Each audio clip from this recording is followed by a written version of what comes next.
Good afternoon, everyone. If you're on the East Coast, as I am, or good morning if you're on the West Coast, like Shelly, or somewhere in between. We are so thrilled that you've decided to join us for today's webinar. We're celebrating today the launch last week of this brand new book, The Courage Way, which was co-authored with Shelly Francis and the Center for Courage and Renewal, with a very special foreword from our special guest, Parker Palmer. Welcome, Parker and Shelly. Thank you. Good to be here. I'm really looking forward to our conversation. And before we get started, I want to let all of you who are on today's call know about a few technical considerations. We will be having an interview conversation with Shelly and Parker. And then toward the end of the session, we're going to open up for questions from you. So you can feel free at any point to use the question panel and type your questions in, and we'll get to as many of those questions as possible. Let's see what else. We are recording today's event, and we'll be sending some follow-up later. And once you receive that follow-up, you'll be able to share the recording with any friends or colleagues who may not have had a chance to attend. And I'll go ahead and mention we're also going to have another conversation this evening at 7 p.m. Eastern time so that we can pick up on our international audience. And it's going to be a different conversation from this one. We have a completely different set of prepared questions. So in case you love this event and want to come back, we would love to have you, and you can still sign up for that. So if you want to take a quick moment and tell me about yourself in the question panel, maybe where you're calling in from. I know that Shelly is in Seattle at the offices of the Center for Courage and Renewal, and Parker is in Madison, Wisconsin. I'm in Lambertville, Michigan, as always. Looks like we have North Carolina, Chicago, Georgia, Kentucky, Illinois, Missouri. So I'll let you know about those. Toronto, Pennsylvania, Iowa, Wyoming. Oh, they're coming so fast now. Almost every state in the union. Some folks in Vancouver, Costa Rica. We have someone calling in from Scotland. Wow. So thank you to all of you who are taking the time. New Zealand caller. I'm not sure what time it is in New Zealand, but wow. So thank you so much to all of you who are joining us. And again, I want to invite you throughout today's broadcast to go ahead and put your questions for Parker and Shelly into the question panel, and we'll loop around those toward the end of the call. Now, we want to find out about who is on this call, and we're especially curious to find out what your previous exposure to the work of the Center of Courage and Renewal has been. So I'm going to launch a poll for you, and we would love for you to tell us about yourself. So please check all that apply. This is my first exposure to Courage and Renewal. I'm a facilitator for Courage and Renewal. I've attended a program through Courage and Renewal. I'm a Parker Palmer fan. And if there are any other nuances that you'd like to share, you could go ahead and put those in the question panel. Thanks to all of you who are voting, and we're going to share those results in just a moment. I think it's a really interesting mix of folks today. It looks like about 55% of you have never been exposed to the work of the Center for Courage and Renewal before. And the other half looks like, Parker's family, just like he thought it might be. Just kidding. So I'm going to go ahead and close that poll. And here's what we have. We have, let me show those results. How can I do that? Just give me a quick minute while I fight with the technology. Let's share those results. So 55% of you said that this is your first exposure to Courage and Renewal. Only 6% of you are facilitators. 24% have attended a program through Courage and Renewal, and 46% of you are Parker Palmer fans. And I'm one of the newest among you today. So let me take a quick moment. Some of you don't need the introduction to these two amazing people, but for those of you who are meeting them for the first time, Shelly Francis is the Marketing and Communications Director at the Center for Courage and Renewal. She's also the author of The Courage Way, along with the Center. And one of the things that is most unique about Shelly is that her career has all been about bringing light to the best kept secrets while bringing people together. So to be able to make a difference in the world. And I have personally just loved being able to walk with Shelly through this book launch process and dive into the learning of the book. And I see her live out the learning in the book in the way that she lives and works. So thank you, Shelly. And Parker Palmer, many of you obviously are super fans of his. He is the founder and senior partner emeritus of the Center for Courage and Renewal. And he has written 9 books. And Parker, I understand you have a new one coming this June called On the Brink. Did I get the title right? On the Brink of Everything. Everything, right. On the Brink of Everything, Grace, Gravity, and Getting Old. So those of you who are fans might want to check out that book. And also Parker's foreword to the Courage Way. So thank you both for being here. I'm so excited to dive into this conversation. And we're going to start with a really big question. So what are the 5 types of courage that we see in our lives? All right. Well, as I was writing this book, I was really curious about the kinds of courage that we talk about in Courage and Renewal programs, and what are the kinds of courage that most people just think of as the fewer, the narrower versions of courage. You know, we always think about physical courage, whether that's going into the fray of battle or surviving an illness, or just the physical resilience of our lives. And we also think about moral courage, excuse me, you know, standing up for what's right. But there's more kinds of courage, and I think if we expand our understanding of courage, we can think about how we can access our courage more often. Social courage is a courage that was named by Rollo May in his 1974 book, The Courage to Create. And that's the idea of being vulnerable and connecting with people, you know, being willing to wear your heart on your sleeve. And researcher Brené Brown is making that concept more talked about. Another type of courage that I love the idea about is creative courage. And it might be the least recognized type of all, but the one that we most need to cultivate. It's the courage to come up with creative solutions, creating community, creating meaning from challenge, creating new symbols and visions that people can rally around. And I think creating change that can move us forward. There's another type of courage that seems to arise out of that, and we'll talk about that in a few minutes. You know, the root words of courage come from the Latin or French cor for heart, and also going back even further, the word fortitudo or fortitude. And so I think about courage as a strength of heart, and how do we fortify ourselves to develop our courage. Parker, I'm really curious if you would talk a little bit about what the word creative means to you, because I think it's more than artistic talent. Well, thanks, Shelly and Becky. I'm just delighted to be here with all of you and with the folks who are tuning in. And I just want to say quickly that I'm very proud of this book. I'm very proud of its author, and I'm very proud of the work of the Center for Courage and Renewal. So let that be known. I love your typology of creativity, because I think it comes in so many forms, or of courage that comes in so many forms. And one of them certainly is creative courage. And I think we find creativity in every walk of life. We sometimes limit these words way too much, so that we think of the creative painter or the creative musician or performing artist. But, you know, parents are creative when they're raising children well. And plumbers are creative when they can figure out a solution to a problem that has vexed everyone else. Leaders need to be creative. And when I think of leaders, I think of sort of a range of possibilities. On the one hand, I think for leaders who are often getting into fixes of one sort or another, creativity has to do with learning how to make lemonade when the situation hands you lemons. And that's often real courage is involved. I think, for example, of an organization where there's been a big mess up of some sort. It happens, train wrecks of various sorts. And it takes courage to do the one thing that I think is most necessary to move beyond the train wreck, and that's to tell the truth about what happened.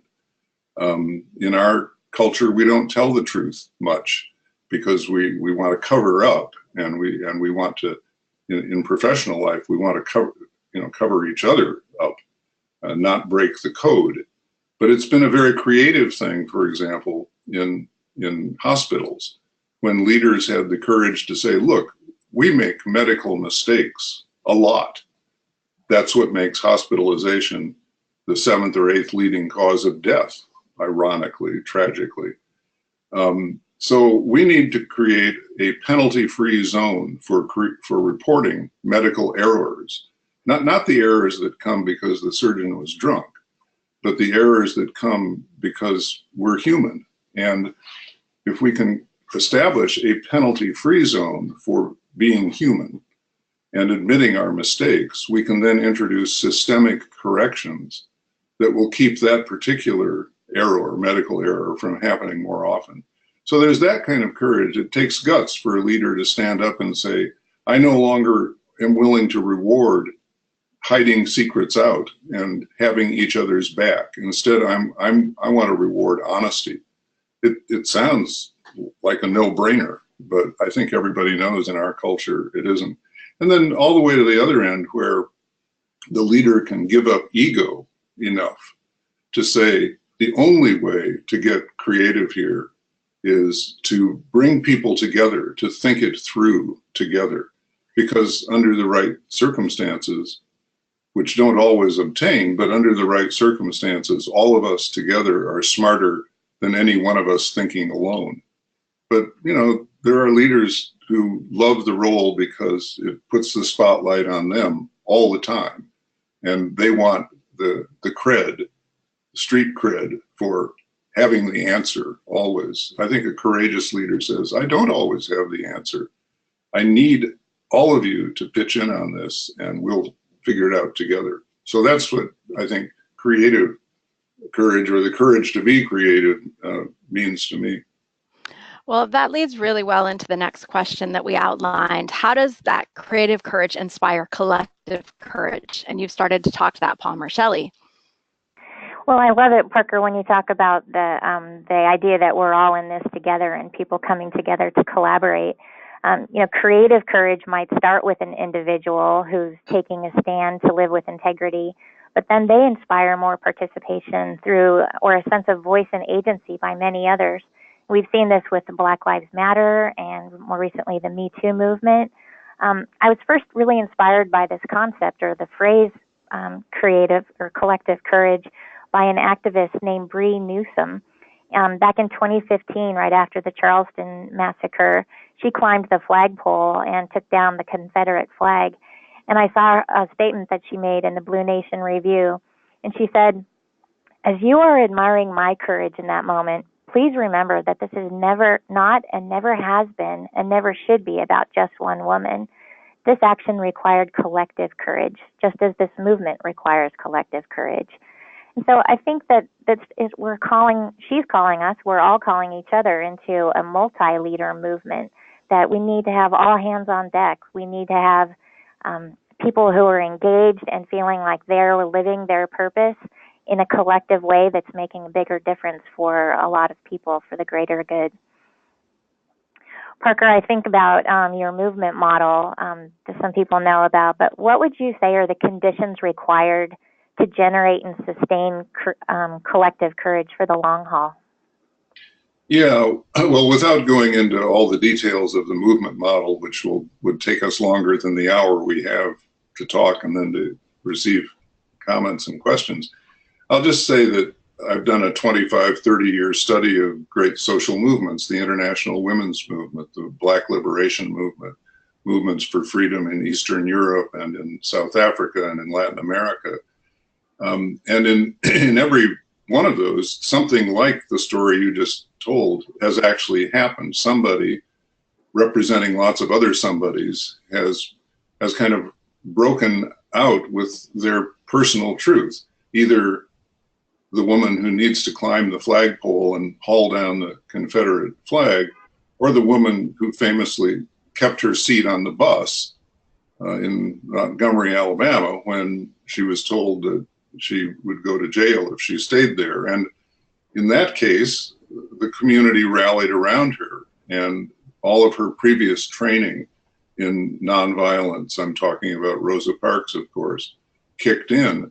But it doesn't always work that way. We know that 7 or 8 African American women had done exactly what Rosa Parks had done before she did it.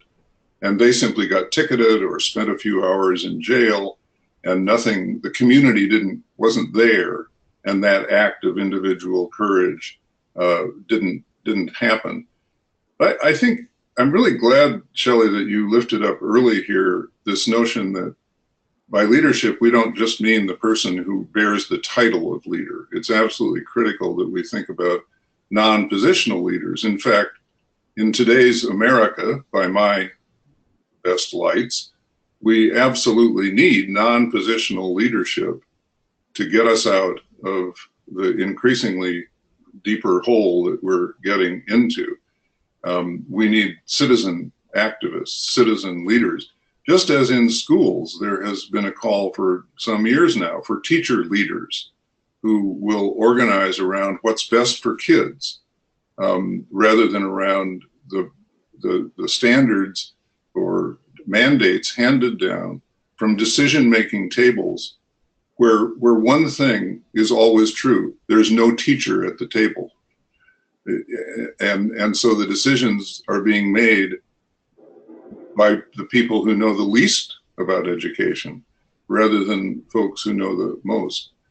One of the things we know a lot about, based again on research, and I'm thinking now of the research of Tony Breik and Barbara Schneider, for example, around courage in schools, trust in schools.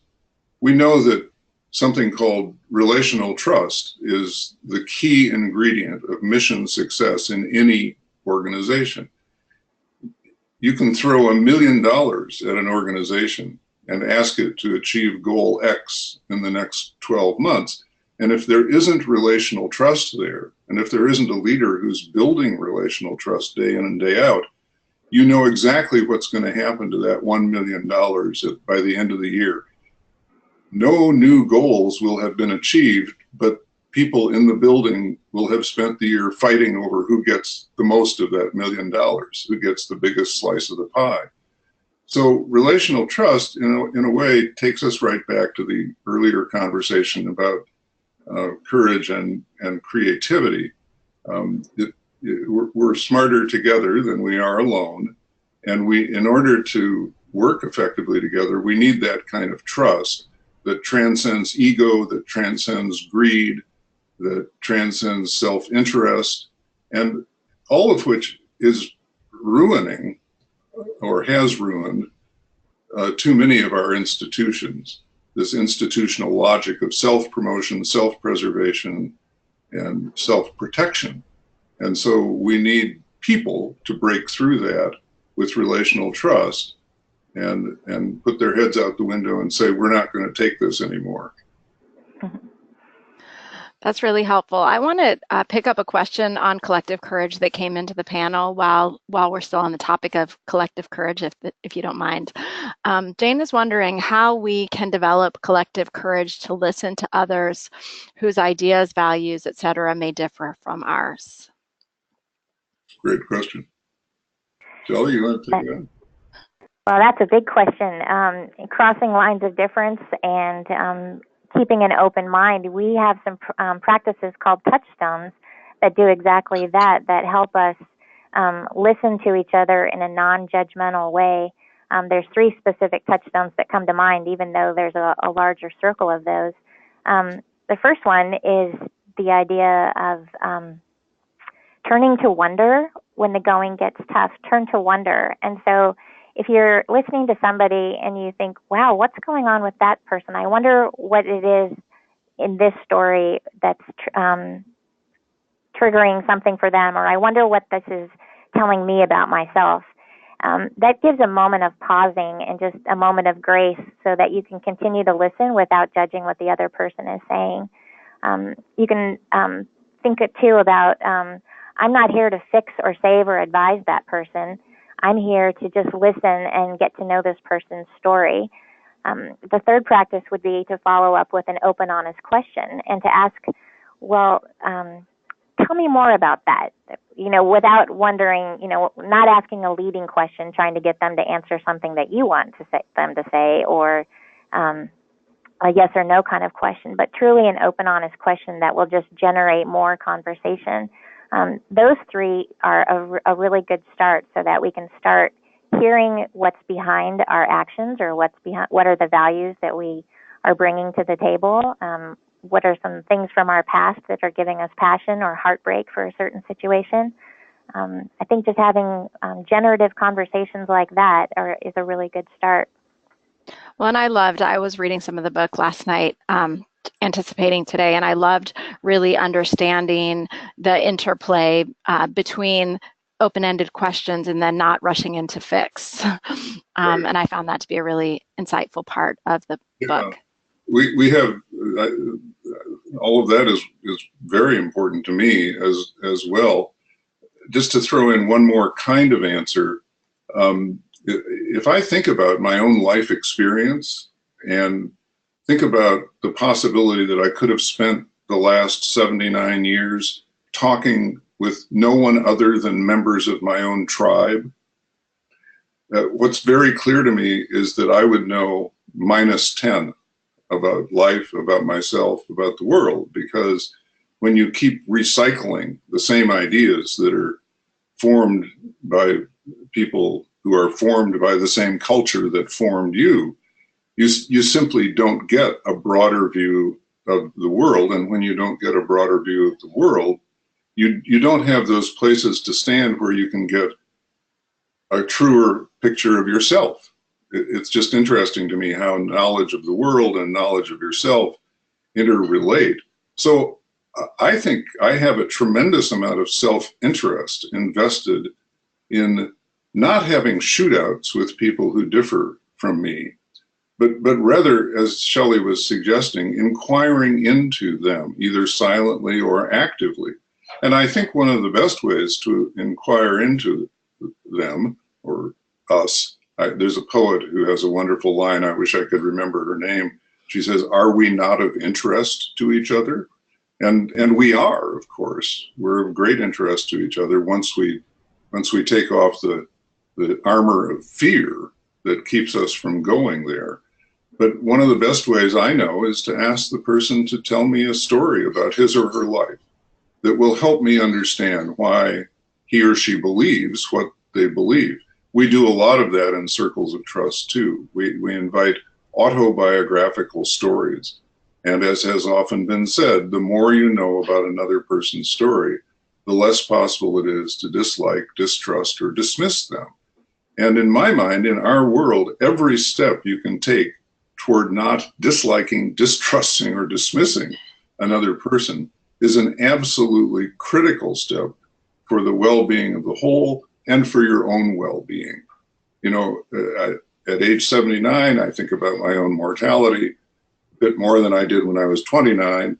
And I can't think of a sadder way to die than with the feeling that I was never at home in this world with its rich and complex diversity, or that I was never at home in my own skin because I was always defending what's in here against what's out there.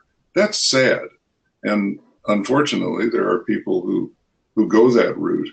But I think part of the work we do is to help people see that the advantage lies in going the other direction for everyone. Well, and that leads us really well into our next question. In the book, you talk about the Mobius strip and use it to demonstrate how a life can be lived with integrity. Can we talk a little bit about that, Shelly? Yeah, the Mobius strip is one of my favorite metaphors that Parker brought in through his writing, and it's the idea of integrating your inner life with your outer life. Well, Parker, I think it would just be best to have you just jump right into a demonstration because it's just better seen than talked about. Okay, so this is my Mobius strip, or at least this is the Quaker PowerPoint with which one can demonstrate the Mobius strip.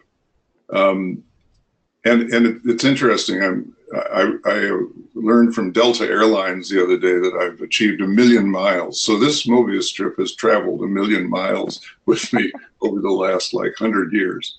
So if you imagine that the purple is the inside backstage component of your life, the inner life, where, you know, we have all these kind of 3 in the morning thoughts about what we value, what we believe, what troubles us, what questions we're holding, what scares us, what gives us joy.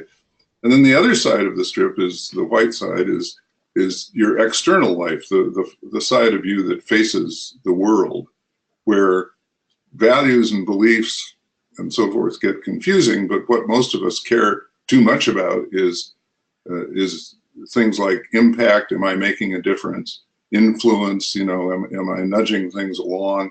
And image, and do I look good while I'm doing it? You know, do they like me? And all of that, very human questions. But if you form a Mobius strip, which is formed by bringing this thing into a circle and then giving one end half a twist and rejoining it there in this interesting shape that was actually discovered by mathematicians. What's interesting about this shape is that it's a 3-dimensional object that has only one side. And you can prove it to yourself by taking your finger and tracing it along what seems to be the inside of the Mobius strip, and suddenly and seamlessly you find yourself on what seems to be the outside of the Mobius strip and then back in again. So the message of the Mobius strip is, and I love this when I first realized it, there ain't no inner and outer, because the inner and the outer keep co-creating each other in not only in this little piece of paper, but in our lives. So to put it very briefly, I have a lot of stuff going on inside of me, don't we all? You know, I have my joys, I have my fears, I have my loves, I have my hates, and so forth and so on. And I have choices to make about what I bring forth from within me and put into the outer world. And those choices make a difference, because if I put my hate out there instead of my love, I start co-creating a hateful world that damages me and those around me. And then whatever I put out there, let's take love, for example, the world tosses stuff back at me, and I have to internalize it in some way. And if I put love out there, what sometimes happens, maybe often happens, is that the world throws back hate, or throws back, you're naive. How could you possibly believe that? Or loving that person is treasonous, you know, or wrong, or empty-headed. And I have choices to make about how I process that internally. So on the Mobius strip and in life generally, we're not only co-creating a world, we're co-creating ourselves. And I think at some of the deepest levels, this is the kind of trip that people learn to take in our circles of trust. A life-giving trip on the Mobius strip, which brings new life to the world and to themselves, rather than a death-dealing trip where we are putting out there and then processing what comes back, things in a way that creates something less than life, and sometimes things that are actually deadly. So to me, it's a powerful reminder of how integrity means oneness. It means wholeness. And the Mobius strip is an example of wholeness, with one really important proviso, which we emphasize a lot in our work. Wholeness does not mean perfection. If that's your standard, you will fail. I know this because I fail at the perfection test constantly. Wholeness does not mean perfection. It means embracing your imperfections as an integral part of your life. Integrity, integral, being one. If you can embrace it all, if you can say, I am all of the above, if I can say, I am not only this guy who's sitting here right now being reasonably coherent around questions that I hold of importance, But I'm also the guy who took 3 deep dives into clinical depression, which I wrote about in several books and talk about a fair amount because it's therapeutic for me and it's helpful to the millions of sufferers to hear that there can be life on the other side of that deep darkness. That's wholeness to me. It's not about either being perfect or, God forbid, pretending that I'm perfect. You know, I've said about my new book, this new book is not about growing old gracefully, because I don't know zip about that. My life has been graced, but not graceful. I've done a lot of falling down, getting up, falling down, getting up. Well, I think the work of the Center for Courage and Renewal, what Shelly writes about in this wonderful book, is a path toward understanding wholeness in that way.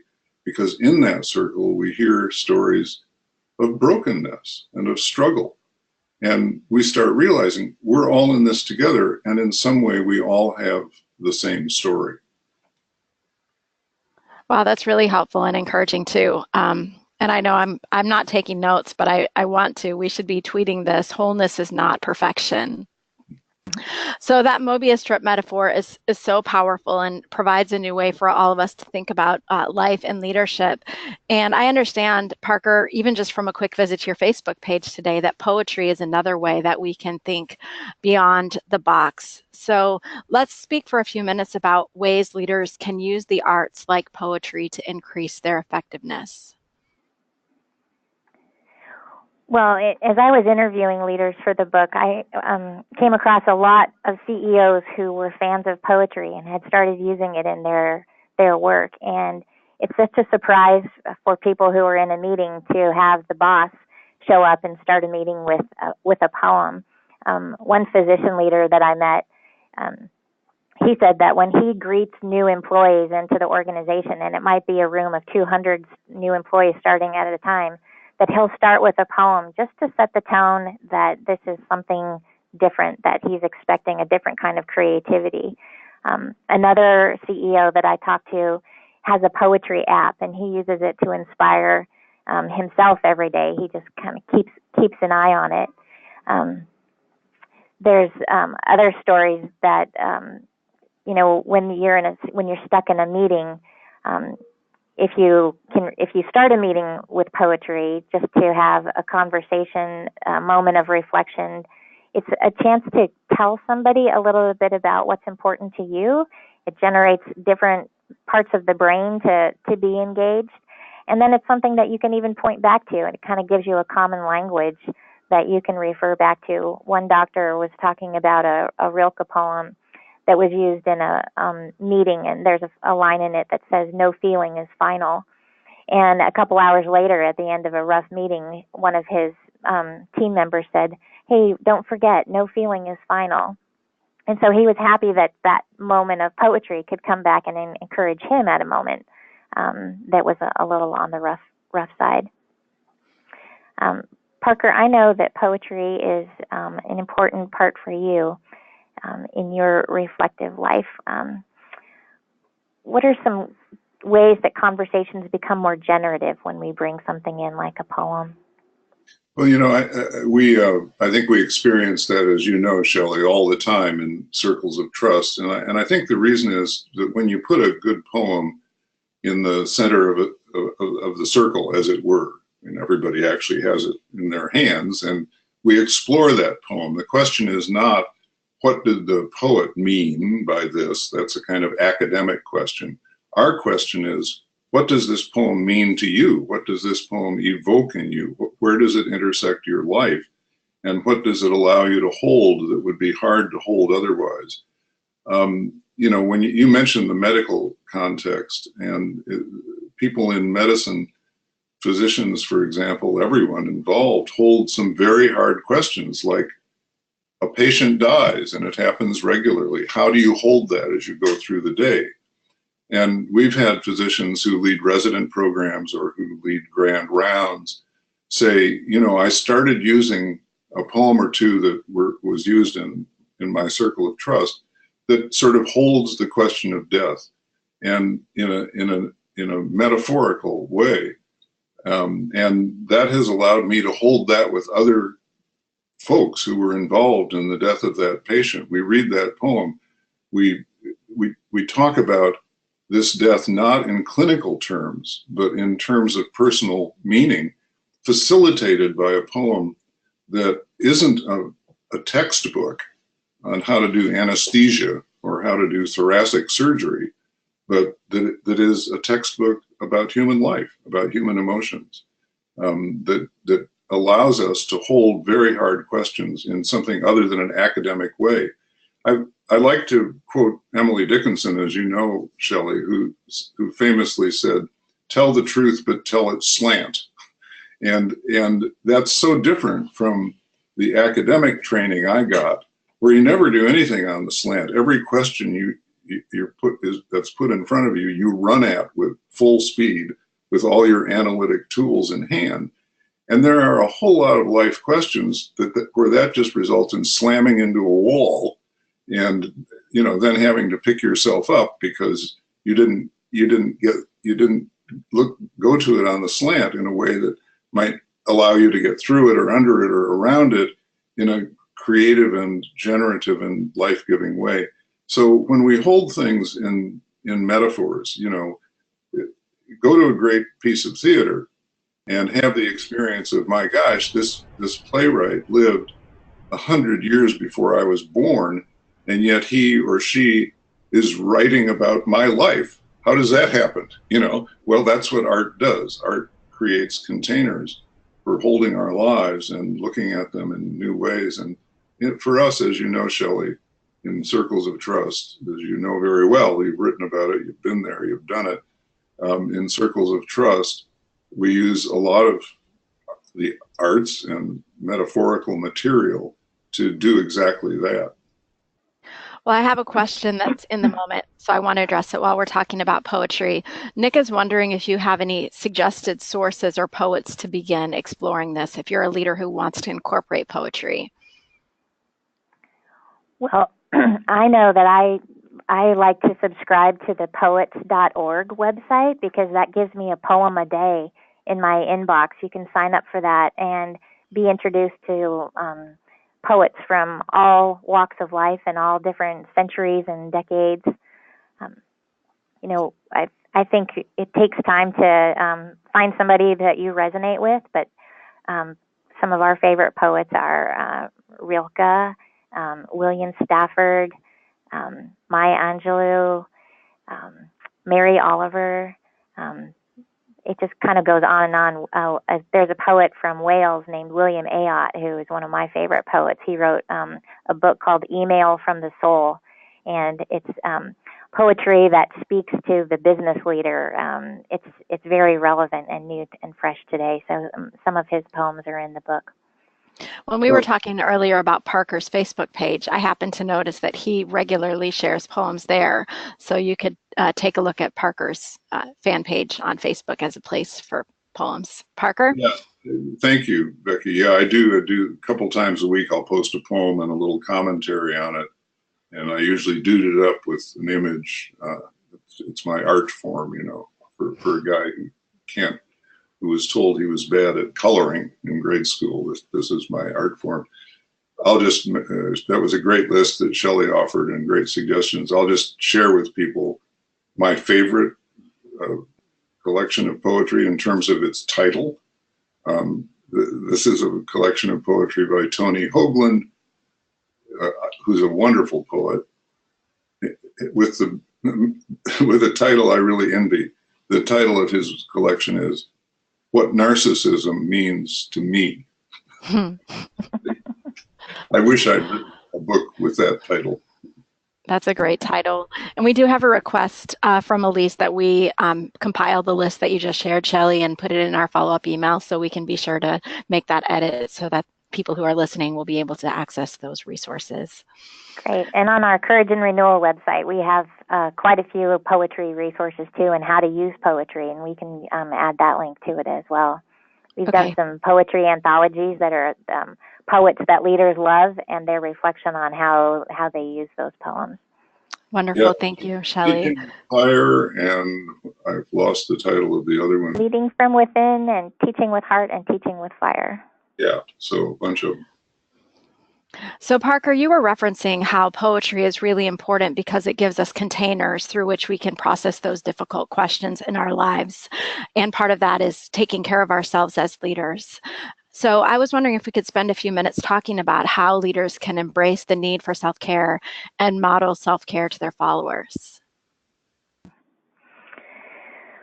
Well, I'm going to say that self-care is probably one of the, well, I know for sure that this chapter was the hardest to write because I felt like I was not living it. That it's really hard to put down the things that you're passionate about and give yourself a weekend off or give yourself time to breathe. I came across a quote from Parker, though, way back in 2003 when I was doing a writing program that happened to be a Circle of Trust style writing program. And I was doing a memoir on being a cancer caregiver. And cancer caregivers and, of all kinds know very much what compassion fatigue feels like and how hard it is to stop and take care of yourself. But this quote from Parker has always meant a lot to me. And so this is in the middle of, begins chapter 6 of The Courage Way. Self-care is never a selfish act. It is simply good stewardship of the only gift I have, the gift I was put on earth to offer to others. Anytime we can listen to true self and give it the care it requires, we do so not only for ourselves, but for the many others whose lives we touch.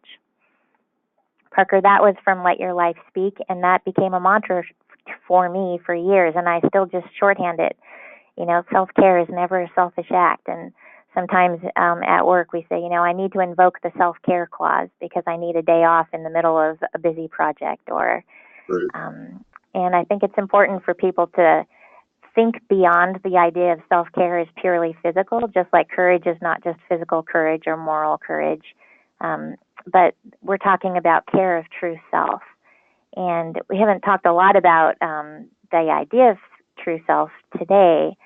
We go into that more in the book. But Parker, would you talk a little bit about the difference for you between care of self-care and care of true self?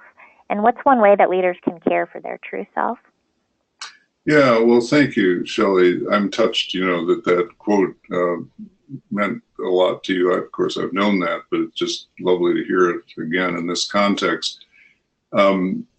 Because it came from a very important place in my life. And I'll loop back now to where I sort of started making lemonade when life hands you lemons.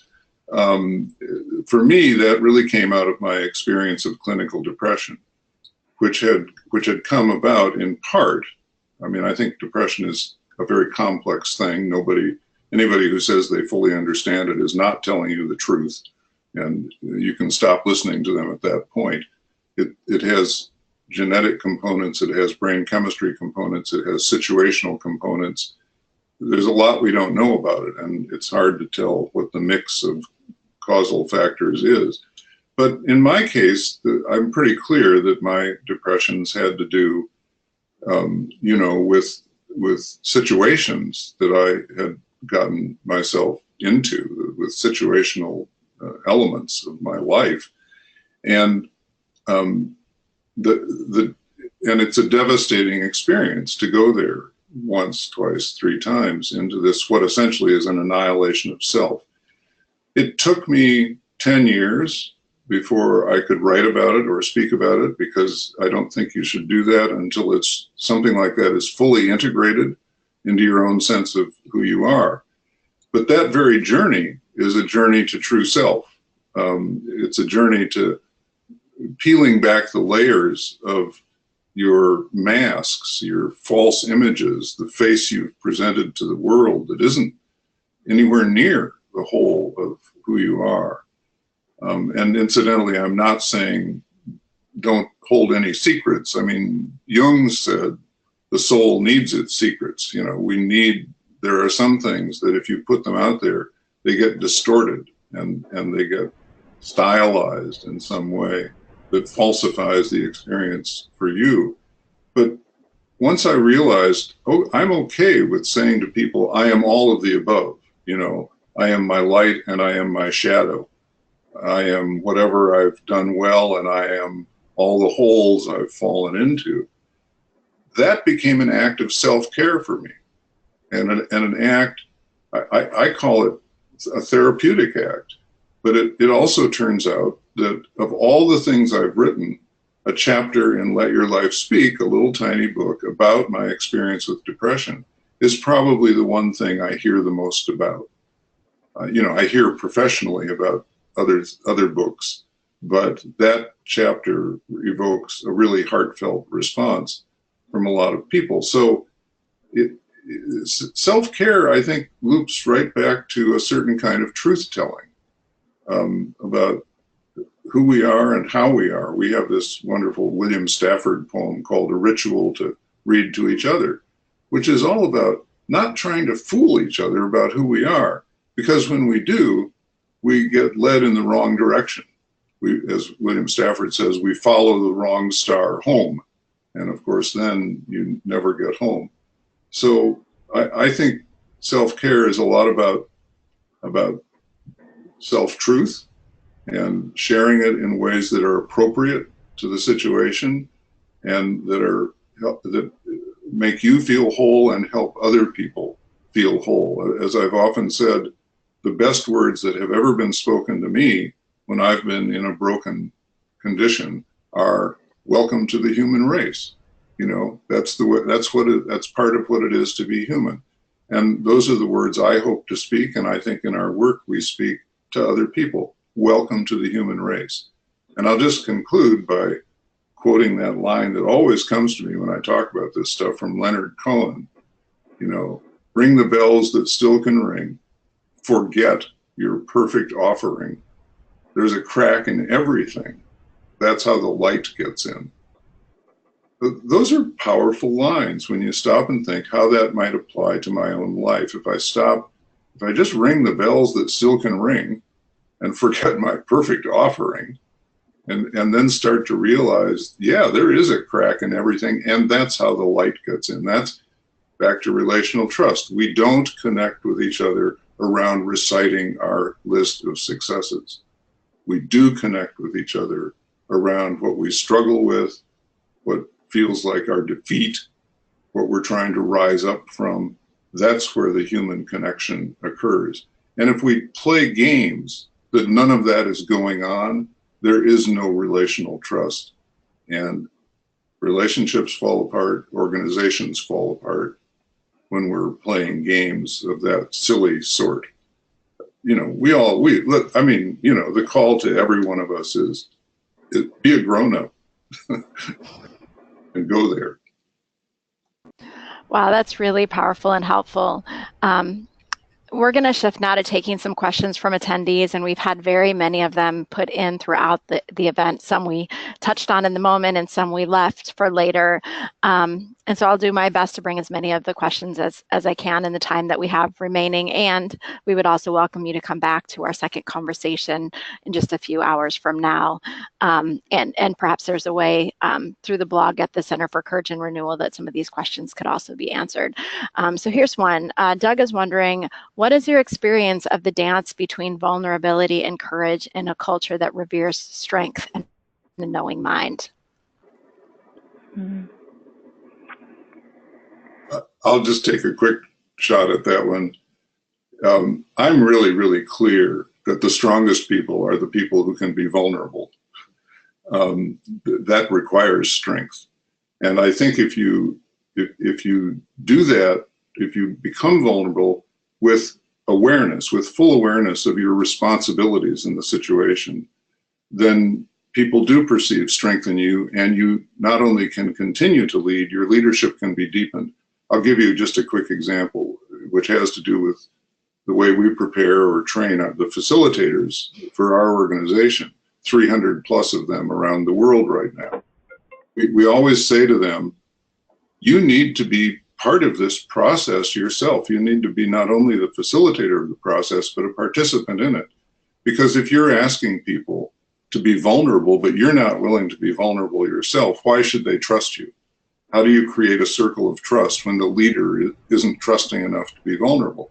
But at the same time, we're holding a paradox, which is another big concept in our work, right, Shelly? And you write about in your book, of course. And the paradox is that there are ways to become vulnerable that make people worry about you. Like, is this guy going to fall apart, or will he still be able to facilitate this process? That's why I had to wait 10 years before I could write or speak about my experience of depression. But once it was fully integrated into me, I didn't scare people with it. They could see that I was speaking from an integral place, which isn't, this muscle power or this, this overwhelming power. That's about authority. And I love the word authority as distinct from power, because authority is when people perceive you as authoring your own actions, your own words, being who you really are, and they grant you authority. That's not something I can ask for. People grant it if they perceive me as fully human. That's really helpful. So I'm seeing some questions regarding relational trust, and the two of you have referenced that a few times during the conversation. Can you give us some tips on the best ways to develop relational trust, perhaps in organizations where it might be missing? Well, the way that we talk about relational trust in the book is about 4 different lenses. And what was interesting to me is that it's not so much about how another person is acting, but about your own perceptions and your own assumptions and biases that you're projecting on that other person. But if you think about these 4 lenses, then you can start to look and see if this is a piece that's missing. The 4 lenses are personal regard, professional respect, competence, and integrity. And to start thinking about, well, do I feel like the other person likes me and cares about me as a person? That's part of personal regard. Have they shown that they're paying attention to my life and not just the work life? Professional respect is that sense that we all believe that our roles are important contribution to the whole, and that we listen to each other's opinions and take them seriously and put them into the mix when decisions are being made. Competence is one where we're just constantly assessing whether people have what it takes to get the job done, but it's not in terms of the performance evaluation. It's really like, do we know the whole story, or is there training that needs to happen so that somebody can perform their job well? If you're feeling being judgmental around somebody's lack of competence, is there a role that you can play to help them learn what they need to learn? And integrity is, when we sense a consistency between people, what they say and what they do. Are they walking their talk? But Reich and Schneider go into it a little bit further, and they say it's also how leaders and followers make sense of their work together. And why are we really here? Do we have a shared purpose? Do we agree to that shared purpose? And do I see that the actions you're taking as a leader are actually for the good of the people that we serve most downstream? So are we doing something in schools for the sake of the children, or in healthcare, are we making decisions truly for what's best for the patient? It's really just looking for people who are going that extra mile. So integrity can take a lot to unpack, but it's interesting to think if one of those 4 pieces are missing, what can you do to take responsibility for reflecting on that and seeing what might need to change, or what you can do to change and reach out to other people? I think that's a powerful response to the question. I think I just would add one thing to it, that I'm interested in the fact that when most people think about relational trust, they think simply about, well, simply is the wrong word, they think only about what goes on between me and thee, in a working relationship. But none of that is going to happen if I'm not doing my own inner work. So to enter into relational trust, I need to get my ego out of the way. I need to stop thinking it's all about me. I need to get my greed and my jealousy out of the way. I need to stop thinking, zero sum, like if you win, then I lose. So am I going to help you win? No, I'm not. And, one of the terrifying things that goes on in our institutions, education is a great example, is that systems actually get set up which force people into that zero sum game. So, when standardized testing is used to reward some people for getting students to a point where they score well and punish other people because even though they have maybe a more difficult group of students to work with, they lose points when their students don't perform well. Is the teacher who performs well going to go down the hall and say, let me help you out? No, because the bonus goes to the people who get the higher test scores, and the demerits go to the people who get the lower test scores. So one of the things Brick and Schneider say, and as Shelly knows in their research on relational trust in schools, is we ought never to pass a piece of educational legislation without asking the question, what impact is this going to have on relational trust? Now, I frankly think that's asking too much of our Congress at the moment. They're just having a hard time with things like their zip codes and stuff like that, let alone subtleties and nuances of this sort. But I do think that within institutions, leaders who have some kind of policy control, as it were, over what goes on, can be asking that question. This decision that I'm about to make, this action I'm about to take, this speech I'm about to give, what's its impact going to be on relational trust? It's a good litmus test for all kinds of things. Thanks. That's very helpful. So as we wrap up the hour, there was a question in the question panel, actually a comment about the touchstone turn to wonder. And I thought particularly since we had talked about the role that poetry can play, I would like to read this comment if it's okay. It came from Andrew. Turn to wonder. When the going gets tough, turn to wonder. A crack that catches the light by a sideways glance, invading the darkness of questions that only make sense from the other side. Wonder, like the burning bush, frees you from all names spoken over your life. Wonder, like sky, once held every drop that became an ocean, a well to quench the deepest of thirst. Wonder, weight, turning gravity into gravitas of heart, mind, and soul. Andrew, not sure where that came from, but it was beautiful. I wanted everyone to enjoy it together. I think we have a poet in our midst. That's beautiful. Thank you. Thank you, Andrew. So I want to take a few minutes to let you know some next steps that you could take if you enjoyed today's content. So the first thing that you could do is you could go over to Amazon and you could buy your copy of The Courage Way. The second thing you could do is visit the couragerenewal.org website, and you can sign up to hear more through the newsletters that come from the center.